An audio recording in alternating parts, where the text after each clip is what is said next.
حامدم و مصلیًا اما بعد۔ آج کی اس تقریب جشن یوم جمہوریہ میں آئے ہوئے تمام مہمانوں کا میں بہت استقبال کرتا ہوں اور بہت شکر گزار ہوں، خاص طور سے ہمارے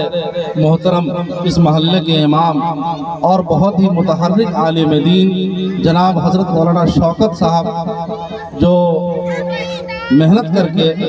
بچوں کو اس قابل بنایا کہ انہوں نے اتنا شاندار پروگرام پیش کیا، ڈرامے پیش کیے، تقریریں کی اور نظمیں پیش کی۔ یقیناً ان بچوں کے پیچھے کافی محنت کی گئی ہے۔ میں اس کے لیے حضرت مولانا کو بہت مبارکباد دیتا ہوں اور ان کے لیے بہتر خواہشات کا اظہار کرتا ہوں کہ یہ بچے اس سے بھی اچھا پروگرام ہمیشہ پیش کرتے رہیں۔ آج پورا ملک 74واں جشن یوم جمہوریہ منا رہا ہے۔ ملک کی تاریخ میں ملک کے اندر دو تاریخیں بڑی اہمیت رکھتی ہیں، ایک 15 اگست اور ایک 26 جنوری۔ 15 اگست کو یہ ملک آزاد ہو گیا، لیکن آپ جانتے ہیں کہ ملک کے آزاد ہونے کے بعد بھی اس ملک میں انگریزوں کا بنایا ہوا وہی نظام نافذ تھا جو 1935 عیسوی میں انگریزوں نے بنایا تھا، اور یہاں کی عدالتیں اسی کے مطابق فیصلے کرتی تھیں۔ اس لیے جیسے ہی اس ملک کے اندر آزادی کا سورج طلوع ہونا شروع ہوا اور یہاں کے لوگوں کو یہ محسوس ہونے لگا کہ اب یہ ملک آزاد ہونے والا ہے، تو مولانا ابوالکلام آزاد اور جمعیت علماء ہند کے بزرگان دین نے کانگریس پارٹی کے ساتھ بہت مضبوطی کے ساتھ اپنا یہ معاملہ رکھا کہ اس ملک کا دستور ملک کی آزادی کے بعد کیا ہوگا، اور اس ملک کا جو سیکولر دستور بنا ہے، اس سیکولر دستور کو بنانے میں علماء اکرام نے، یہاں کے جیالوں نے، مجاہدین آزادی نے بہت ہی کوششیں کی، ورنہ بہت سے ایسے لوگ تھے جو چاہتے تھے کہ اس ملک کا دستور سیکولر نہ ہو، لیکن ان لوگوں نے کوشش کر کے اس ملک میں سیکولر نظام بنایا۔ اور سیکولر دستور کیا ہوتا ہے؟ جو ملک کا ہمارا اپنا آئین ہے، وہ آئین کیا ہے؟ میرے بھائیوں، میرے بزرگوں، یہ سمجھ لیں کہ سیکولر دستور ہونے کا مطلب یہ ہے کہ حکومت جس کسی کی بھی ہو، حکومت کا اپنا کوئی مذہب نہیں ہو۔ کیا ہوتا ہے؟ جو ملک کا ہمارا اپنا آئین ہے، وہ آئین کیا ہے؟ میرے بھائیوں، میرے بزرگوں، یہ سمجھ لیں کہ سیکولر دستور ہونے کا مطلب یہ ہے کہ حکومت جس کسی کی بھی ہو، حکومت کا اپنا کوئی مذہب نہیں ہو۔ سب سے بنیادی بات یہ ہے کہ حکومت کا اپنا کوئی مذہب نہیں ہو، اور اس ملک میں بسنے والے جتنے لوگ ہیں وہ جس مذہب کے ماننے والے ہوں، وہ ہندو ہوں، مسلمان ہوں، جس زبان کے بولنے والے ہوں، جس رنگ کے ہوں، ان سبوں کو اپنے مذہب پر، اپنی زبان پر، اپنی تہذیب پر، اپنے کلچر پر پوری آزادی کے ساتھ عمل کرنے اور عمل کرنے کے ساتھ ساتھ اس کو پھیلانے، اس کی تبلیغ کرنے کا پورا اختیار حاصل ہوگا۔ یہ ہے سیکولر دستور کا مطلب، کہ حکومت کا کوئی مذہب نہیں ہوگا، لیکن یہاں جتنے مذہب کے ماننے والے ہیں ان سبوں کو اپنے مذہب پر عمل کرنے کی پوری آزادی ہوگی۔ جو مواقع ہیں ان مواقع کے اندر سبوں کے ساتھ مساوات کا معاملہ کیا جائے گا۔ جو بھی مواقع ہیں، وہ نوکری کے مواقع ہوں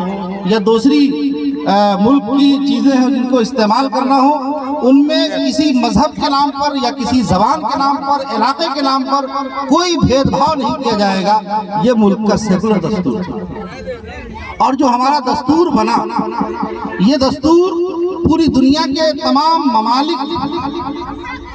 ممالک کے دستوروں کا مطالعہ کر کے اتنا شاندار دستور بنایا گیا کہ آج بھی پوری دنیا کے اندر سب سے عظیم الشان دستور اس ملک ہندوستان کا دستور مانا جاتا ہے۔ اس کے اندر 395 دفعات ہیں۔ اس دستور کو آئین ساز کمیٹی کے اندر، آئین ساز اجلاس کے اندر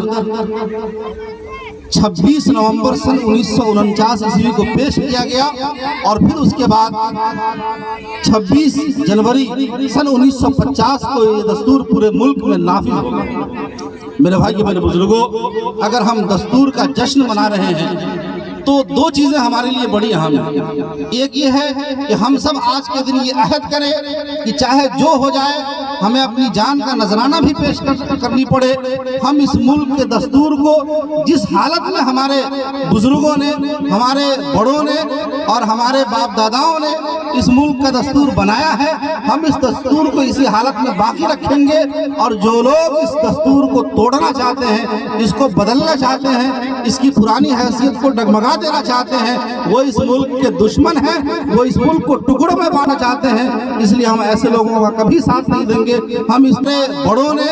اور ہمارے باپ داداؤں نے اس ملک کا دستور بنایا ہے، ہم اس دستور کو اسی حالت میں باقی رکھیں گے، اور جو لوگ اس دستور کو توڑنا چاہتے ہیں، اس کو بدلنا چاہتے ہیں، اس کی پرانی حیثیت کو ڈگمگا دینا چاہتے ہیں، وہ اس ملک کے دشمن ہیں، وہ اس ملک کو ٹکڑوں میں بانٹنا چاہتے ہیں۔ اس لیے ہم ایسے لوگوں کا کبھی ساتھ نہیں دیں گے۔ ہم اس دستور کو قائم رکھ کر کے، ہاتھوں میں تھام کر کے اپنی زندگی گزاریں گے اور اس ملک کو بچائیں گے۔ اور آج کی تاریخ میں ہم ان علماء کرام کی قربانیوں کو بھی یاد کریں